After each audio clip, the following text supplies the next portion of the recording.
উনিকে সালাম কালাম দিয়ে বলছেন হুজুর আমার জন্য দোয়া করেন।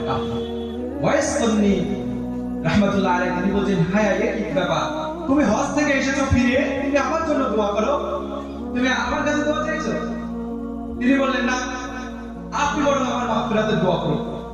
এইভাবে কয়েকবার হওয়ার পরে হযরত ওয়াইস কর্নি রাহমাতুল্লাহ আলাইহি তিনি তখন জিজ্ঞেস করলেন তুমি কি ওমরের কাছ থেকে ঘুরে এসেছো হজে গিয়ে? বলেন হ্যাঁ হুজুর। বলে তোমাকে কি এই হাদিস শুনিয়েছে? বলে হ্যাঁ হুজুর এই হাদিস। বলে এই জন্য তুমি আমাকে এরকম পীড়া দিয়ে হচ্ছ। তিনি মাগফিরাতের দোয়া করলেন।